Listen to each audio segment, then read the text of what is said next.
Bapa Surgawi, kami bersyukur hari ini Tuhan telah memimpin kami, sehingga kami dapat tiba dengan shalom, dengan selamat di rumah Tuhan. Dan sekarang kami mau mendengarkan firman-Mu.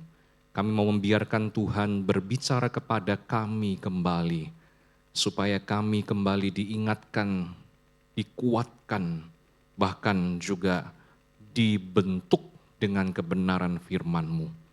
Kami sadar ya Tuhan bahwa hidup yang kami jalani ini tidak selalu nyaman.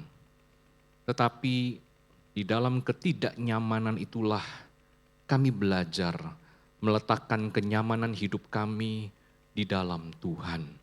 Dan pada saat ini Tuhan, biarlah Engkau yang meneduhkan hati kami yang pada saat ini sedang berkecamuk, sedang bergumul banyak hal. Dan biarlah ya Tuhan, firman-Mu kembali yang menuntun kami. Terima kasih Bapa, di dalam nama Tuhan Yesus kami berdoa. Amin.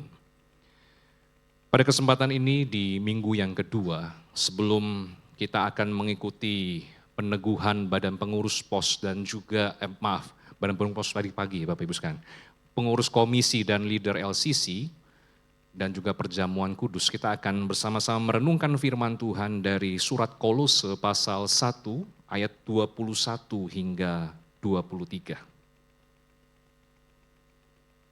Kolose pasal 1 ayat 21 hingga 23, saya akan bacakan ayat-ayat ini untuk kita sekalian. Kolose pasal 1 ayat 21 hingga 23, Bapak Ibu Saudara-saudari bisa memperhatikannya di Alkitabnya masing-masing. Demikianlah firman Tuhan. Juga kamu yang dahulu hidup jauh dari Allah dan menjadi musuhnya dalam hati dan pikiran, seperti yang nyata dari perbuatanmu yang jahat. Sekarang diperdamaikannya di dalam tubuh jasmani Kristus oleh kematiannya, untuk menempatkan kamu kudus dan tak bercela, dan tak bercacat di hadapannya. Ayat 23. Sebab itu kamu harus bertekun dalam iman, tetap teguh dan tidak bergoncang, dan jangan mau digeser dari pengharapan Injil yang telah kamu dengar dan yang telah dikabarkan di seluruh alam di bawah langit, dan yang aku ini, Paulus, telah menjadi pelayannya. Demikian pembacaan firman Tuhan. Nah, Bapak Ibu Saudara-saudariku yang dikasihi oleh Tuhan, di dalam sepanjang perjalanan sejarah Tiongkok, Bapak Ibu Saudara-saudari, ada 4 wanita yang diakui paling cantik. Nah, kira-kira siapa Bapak Ibu sekalian? Atau kalau saya tanya di tempat ini, siapa wanita yang paling cantik dalam ruangan ini? Coba dikeker, dilihat. Kalau saya jawab ya pasti istri saya ya. Nah, itu pasti udah. Jadi nggak usah dicari saya lagi. Nah, sekarang kita kembali ke masalah sejarah Tiongkok ya. Jadi dari 4 itu ada salah satu yang namanya itu Wang Chaojin ya. Wang Chaojin. Nah, dia ini Bapak Ibu Saudara-saudari dalam sejarah ini dikatakan dia tidak berdandan saja sudah cantik. Apalagi kalau berdandan. Sehingga kalau orang melihat dia, maka mereka itu tidak bisa berkedip matanya. Bahkan ada satu kalimat di dalam negeri Tiongkok yang berbunyi demikian. Burung pun bisa lupa terbang jika mengamati kecantikan Wang Chaojin. Nah, jadi Bapak Ibu Saudara-saudari bisa kebayang ya, ini cuma gambar ya, cuma lukisan begitu. Nah, cuma wajah aslinya seperti apa? Pastinya lebih daripada itu. Nah, apa yang istimewa dari Wang Chaojin ini? Nah, istimewanya gini. Jadi dia ini ternyata, Bapak Ibu Saudara-saudari, dia harus meninggalkan negerinya dan keluarganya untuk pergi ke negeri musuh. Dia diserahkan menjadi permaisuri untuk negara musuh agar negaranya, kerajaannya itu bisa berdamai dengan kerajaan musuh. Dan itu adalah kesepakatan yang sudah diambil baik dari kerajaan Xiongnu dari utara dan dinasti Han dari barat. Jadi Wang Caojin ini Bapak Ibu Saudara-saudari begitu mencintai negaranya sehingga dia demi kedamaian dan kesejahteraan rakyatnya, dia bersedia untuk diberikan kepada Raja Xiongnu. Nah Bapak Ibu Saudara-saudariku yang dikasihi oleh Tuhan, apa yang dilakukan oleh Wang Caojin ini Bapak Ibu Saudara-saudari serupa, kita bisa katakan serupa dengan yang dilakukan oleh Tuhan Yesus Kristus ketika ia mengorbankan dirinya untuk perdamaian di antara kedua pihak, yaitu antara Allah Bapa dan kita. Tetapi Bapak Ibu Saudara-saudariku, pastinya ada perbedaan yang sangat-sangat signifikan antara Wang Caojin dengan Yesus Kristus. Perbedaannya adalah salah satunya adalah begini. Jadi kalau Wang Caojin itu menjadi perdamaian antara kedua kerajaan atau kedua negara. Tetapi Yesus Kristus Tuhan kita, dia melakukan perdamaian bukan cuma yang ada di bumi, tapi juga yang di surga. Seperti di dalam Kolose pasal 1 ayat 20 katakan demikian. Allah memperdamaikan segala sesuatu dengan dirinya, baik yang ada di bumi maupun yang ada di surga. Dan cakupan pendamaian ini, itu juga terjadi di dalam diri kita sebagai manusia yang berdosa. Kita dan Allah telah diperdamaikan dalam Kristus Yesus. Nah yang mau kita renungkan sejenak pada saat ini adalah apa dampaknya ketika kita diperdamaikan dengan Allah melalui Yesus Kristus. Nah yang pertama Bapak Ibu Saudara-saudariku, dampaknya adalah bagi kita adalah kita mendapatkan yang namanya status baru. Nah status baru maksudnya apa? Berarti ada satu implikasi logis, ada status lama. Nah status seperti apa? Ternyata kalau kita baca di ayat 21, kita akan menemukan status lama kita di situ. Seperti apa? Begini bunyinya. Juga kamu yang dahulu hidup jauh dari Allah dan menjadi musuhnya dalam hati dan pikiran seperti yang nyata dari perbuatanmu yang jahat. Jadi ini status yang membuat kita terasing, teralienasi dari Allah Bapak Ibu Saudara-saudariku. Kita jatuh di dalam pola pikir otonomi. Otonomi dari kata autos sendiri, sedangkan nomi itu dari kata nomos, aturan atau hukum. Jadi kita mau hidup berdasarkan apa? Aturan kita sendiri. Kita tidak mau lagi hidup berdasarkan teonomi atau hukum Allah. Kita mau menjadikan diri kita sebagai sumber dan standar kebenaran. Kita menjadi orang yang kemudian memberontak kepada Allah. Sehingga apapun yang kita lakukan hanya untuk menyenangkan kepentingan kita sendiri. Akibatnya Bapak Ibu Saudara-saudari, kita tidak lagi memandang Tuhan sebagai Tuhan kita. Kita memandang Tuhan itu sebagai musuh kita, sebagai pribadi yang menjadi seteru kita. Dan demikian pula dengan Allah. Allah memandang kita sebagai musuh, sebagai pelaku-pelaku kejahatan. Tetapi status ini Bapak Ibu Saudara-saudari sudah berubah ketika Kristus Yesus mati untuk kita. Dan kita menerima akan karya kematiannya melalui iman di dalam Yesus Kristus. Tuhan telah memperdamaikan kita melalui Dia. Sehingga kita sekarang bukan menjadi seteru, tapi kita menjadi sekutu. Kita menjadi sahabat Allah, kita menjadi anak-anak Allah. Dan itu adalah satu kabar baik yang kita hidupi, yang kita beritakan kepada setiap orang di dalam dunia ini. Jadi Bapak Ibu Saudara-saudariku, kita bersyukur karena apa? Karena tidak ada tindakan manusia apapun yang bisa melakukan apa yang dilakukan oleh Kristus. Tidak ada suatu usaha apapun dari manusia yang bisa menambahkan akan keselamatan atau karya Kristus yang agung itu di dalam hidup kita manusia. Jadi hanya Allah. Hanya Allah yang bisa melakukan itu. Hanya Allah yang bisa mempertobatkan orang-orang yang belum percaya, yang jadi musuh Allah itu, kemudian menjadi orang yang percaya. Kita cuma alat, Bapak Ibu Saudara-saudari. Jadi kalau kita mengabarkan Injil kepada orang-orang atau kepada sahabat keluarga kita yang belum mengenal Kristus dan mereka masih belum percaya, jangan berkecil hati. Karena Tuhan punya caranya, Tuhan yang menggerakkan hatinya, menjamahnya. Kita hanya alat untuk mengabarkan kabar baik itu. Nah, di dalam ayat 22, Bapak Ibu Saudara-saudariku, Paulus sengaja menulis seperti ini. Di dalam tubuh jasmani Kristus oleh kematiannya. Kenapa dia menekankan kata tubuh jasmani? Kenapa tidak cukup dengan kata tubuh di situ?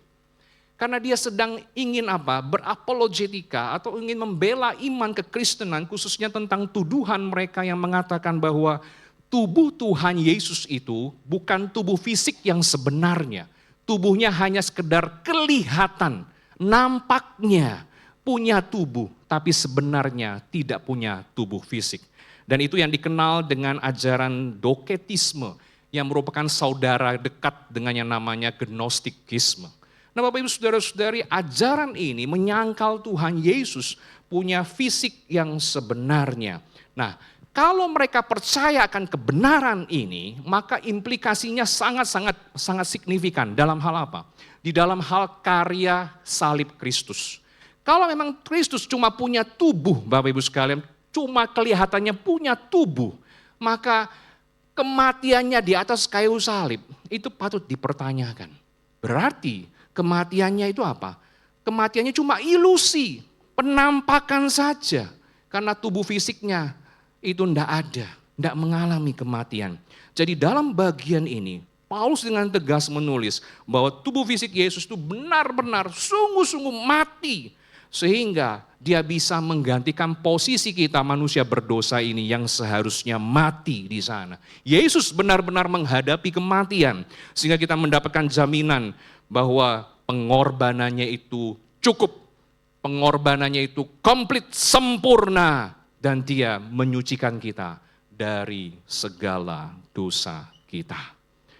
Nah, jemaat yang dikasihi oleh Tuhan, berdasarkan pengorbanan Kristus, maka Allah menempatkan kita dengan status yang baru, yaitu sebagai orang yang kudus, yang tak bercacat dan tak bercelah.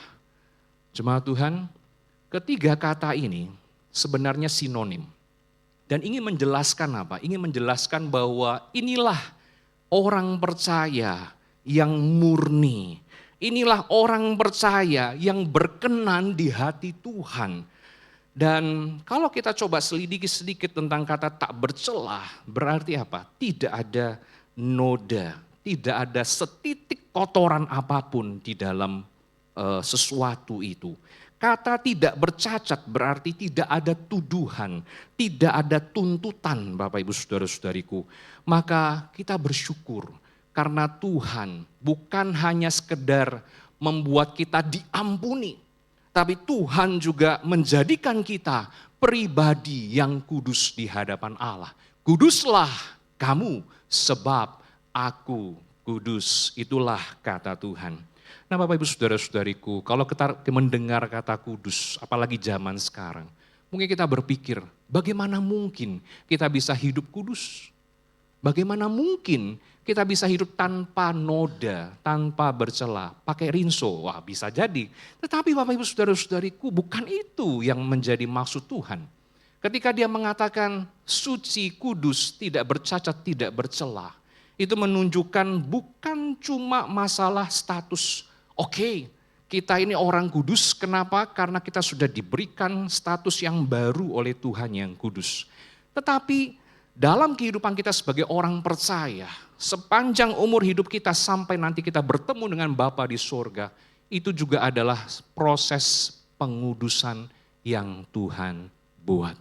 Artinya pengudusan bukan bicara masalah apa? Masalah posisional, maksudnya hanya posisi di hadapan Tuhan saya orang kudus karena Tuhan kudus. Tapi dibicara masalah progresif, yang terus-menerus maju ke depan, di mana dikerjakan oleh Allah bersama-sama dengan kita setiap orang percaya. Jadi kita masing-masing semua dibentuk oleh Tuhan untuk apa? Dibentuk, dikendalikan oleh Allah dan firman-Nya untuk hidup semakin serupa dengan Kristus. Kita bisa gagal enggak? Bisa. Kita bisa enggak tidak taat? Bisa. Tetapi poinnya adalah di mana kita bisa paham. Bedanya adalah kalau kita dulu masih hidup di dalam dosa, kita dikendalikan. Tetapi sekarang menjadi orang percaya, kita dikendalikan oleh Allah. Dan kita tidak dibelenggu lagi dengan kuasa dosa. Dan itulah perjuangan yang akan kita lakukan terus-menerus seumur hidup kita. Dan kita butuh anugerah Tuhan yang menopang kita. Nah, sudahkah kita memiliki hati pengertian yang demikian tentang kekudusan itu? Nah, yang terakhir Bapak Ibu Saudara-saudariku, dampak perdamaian yang dilakukan oleh Allah melalui Kristus itu bukan cuma memberikan status baru, tapi juga memberikan apa? Kekuatan baru. Nah, maksudnya seperti apa? Maksudnya seperti ini. Ketika tadi saya katakan ada pengudusan yang terus-menerus, di mana kita dibentuk oleh Tuhan melalui penderitaan, kesulitan, masalah, apapun itu. Perhatikan bahwa di situ kita bisa putus asa. Kita bisa lemah. Kita bisa mempertanyakan dan kita kebingungan dengan hal-hal yang kita imani. Pernah begitu Bapak Ibu sekalian? Kita rethinking lagi iman kita. Bener gak sih Tuhan sayang sama saya? Bener gak Tuhan itu pegang kendali? Bener gak Tuhan itu menciptakan segala sesuatu? Bener gak Tuhan itu memang punya rencana yang baik padahal keluarga saya seperti ini? Begitu. Mungkin kita pernah bertanya seperti itu. Apakah saya salah dilahirkan di dalam keluarga ini? Atau saya salah ada di Indonesia dan sebagainya. Tetapi Bapak Ibu Saudara-saudariku, firman Tuhan hari ini kembali mengajak kita merenungkan kembali tentang yang namanya kekuatan baru di dalam Tuhan. Ketika kita menjadi anak Tuhan, harus kita akui, memang Tuhan memperdamaikan kita, tetapi hidup kita tidak selalu damai, betul enggak? Hidup kita itu berkecamuk dengan banyak hal, Bapak Ibu Saudara-saudariku. Karena kita menghadapi masalah pergumulan yang tidak ada habis-habisnya dan itu menempatkan kita di persimpangan jalan dan kemudian kita juga menyadari ini konsekuensi dari iman kita kepada Kristus. Karena itulah makanya kenapa kita harus bergantung kepada Dia, kepada Tuhan yang adalah Tuhan dan sahabat kita. Dan kekuatan baru inilah Bapak Ibu Saudara-saudari yang kemudian membuat kita teguh, tidak tergoncang, untuk bisa apa? Setia dan memegang kebenaran Injil Tuhan sampai akhir. Kata tetap teguh di dalam ayat 23 itu adalah metafora konstruksi bangunan Bapak Ibu sekalian yang dasarnya itu pasti. Nah, kenapa dipakai kata itu? Karena konteks kota Kolose pada masa itu adalah kota yang rawan gempa Bapak Ibu sekalian. Ya, seperti Jepang kalau zaman sekarang dan kota-kota yang lain. Jadi waktu dia bicara tentang tidak tergoncang, itu berhubungan dengan konteks geografis pada masa itu dan juga ingin menjelaskan konteks jemaat pada masa itu yang menghadapi berbagai ajaran sesat yang ingin menggoncang iman jemaat. Ya, itu seperti itu. Jadi Bapak Ibu Saudara-saudariku, mari kita terus berjuang bersama.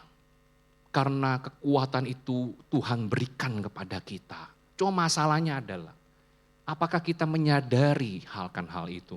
Dan apakah kita memang memohon dan memang bergantung kepada Dia di tengah-tengah begitu banyak gejolak di dalam kehidupan kita?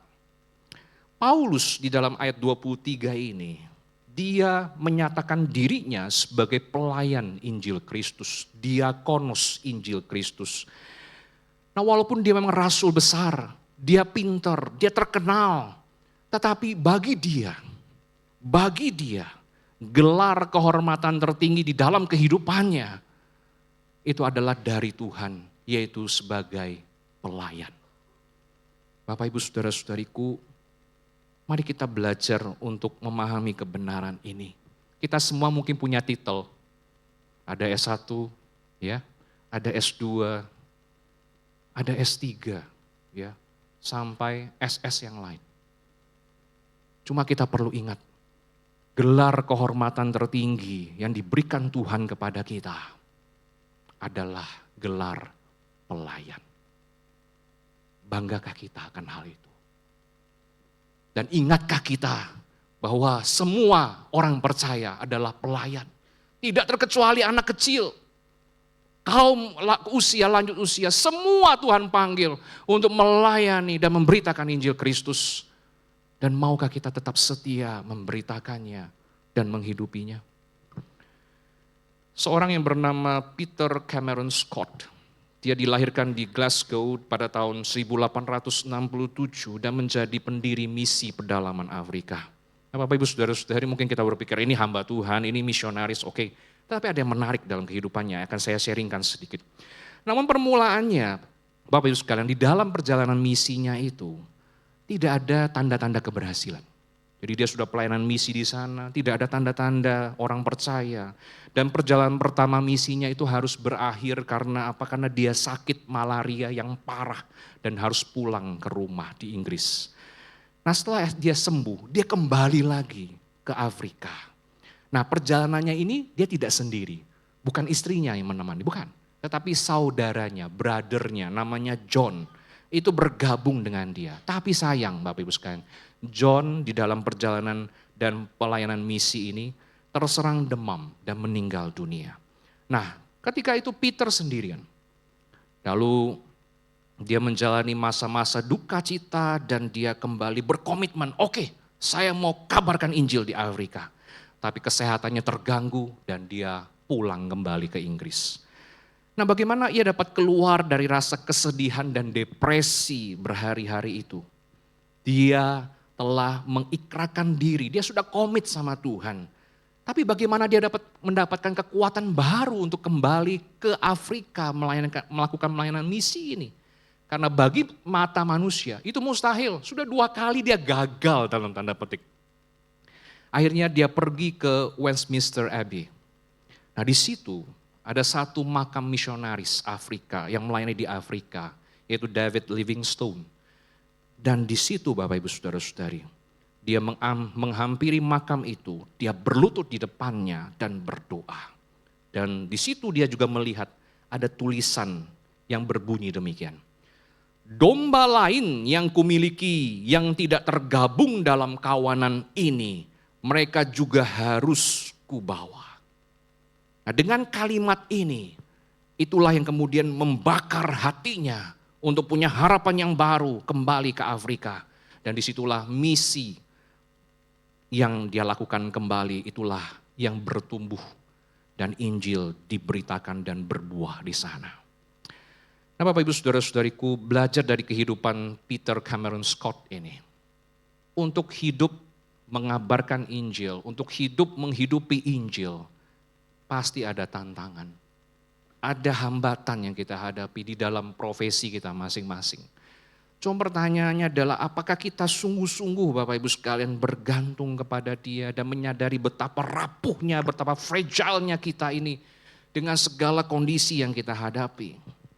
Dan ingatlah bahwa Tuhan bukan bukan hanya bekerja sendiri. Tuhan itu bekerja melalui kita yang terbatas ini. Maukah kita punya hati yang dipakai Tuhan dan dikuatkan oleh Tuhan untuk mengabarkan Injil? Bapak Ibu Saudara-saudariku, biarlah firman Tuhan pada siang hari ini kembali mengingatkan kita bahwa kita sudah diperdamaikan dengan Allah melalui Yesus Kristus. Pengorbanannya itu lebih besar Bapak Ibu sekalian daripada Wang Caojin. Ya, kalau Wang Caojin hanya bisa mendamaikan kedua negara di dalam waktu kira-kira 60 tahun damai sejahtera. Tuhan kita Yesus Kristus mendamaikan lebih luas, lebih lama. Bahkan Bapak Ibu Saudara-saudari, bagi orang yang menerima Dia, sungguh menjadi orang-orang yang memperoleh status yang baru dan juga kekuatan yang baru. Nah, jika Tuhan Yesus sudah berkorban dengan begitu luar biasa buat kita, apa pengorbanan yang kita buat bagi Dia? Apakah ada pengorbanan yang terlalu besar, Bapak Ibu sekalian, bagi Allah? Tidak ada. Kalau Bapak Ibu saudara-saudari yang pada hari ini menjadi pengurus komisi dan leader LCC, apakah ada pengorbanan yang terlalu besar bagi Allah ketika Bapak Ibu saudara-saudari berkomitmen untuk melayani sebagai pengurus? Saya yakin jawabannya tidak ada. Karena pengorbanan Tuhan Yesus itu yang terbesar, the greatest. Kita bukan apa-apanya, tapi kita dilibatkan untuk melakukan hal yang serupa dengan Kristus.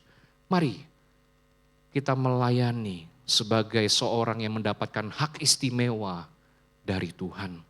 Mari kita melakukan apa yang sudah Tuhan Yesus lakukan untuk melayani Dia sesuai dengan talenta dan karunia kita masing-masing. Bapak Ibu saudara-saudari, satu prinsip yang secara pribadi saya pegang di dalam pelayanan Tuhan adalah saya tidak pernah melayani sendirian. Karena saya tahu ketika saya melayani, saya punya tim, salah satunya keluarga yang mensupport.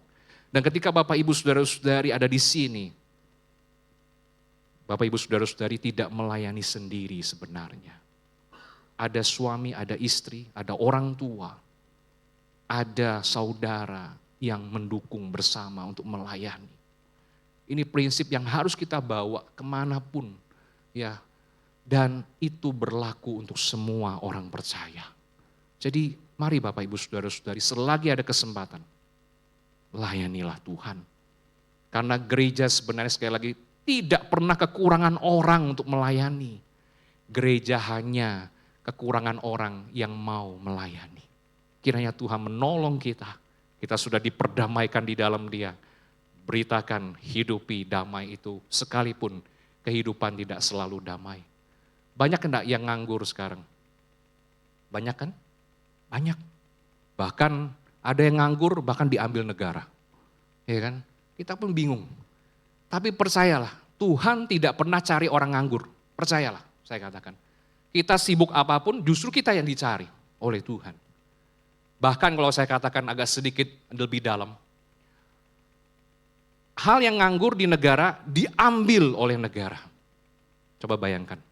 Kalau kita nganggur, kita diambil oleh Tuhan, gimana? Tapi pada hari ini saya percaya masing-masing kita tidak pernah nganggur, kita pasti punya kegiatan, kita pasti punya banyak hal. Tapi selama kita dipercayakan, mari melayani Dia sampai akhir. Amin, kita berdoa.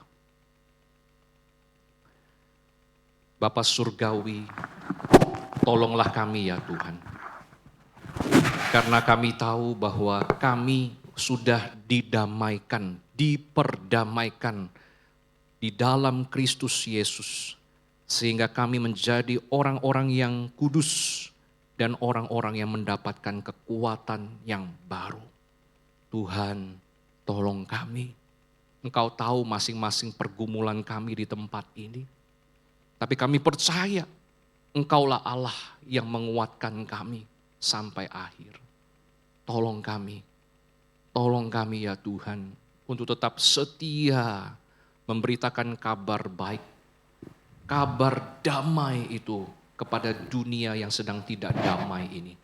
Sehingga orang-orang bisa percaya menerima Yesus sebagai Tuhan dan Juru Selamat. Terima kasih Tuhan, terima kasih. Kami serahkan waktu ke depan secara khusus untuk peneguhan pengurus komisi dan leader LCC. Biarlah Tuhan memimpin dan menolong. Demi nama Yesus Kristus. Amin. Tuhan berkati.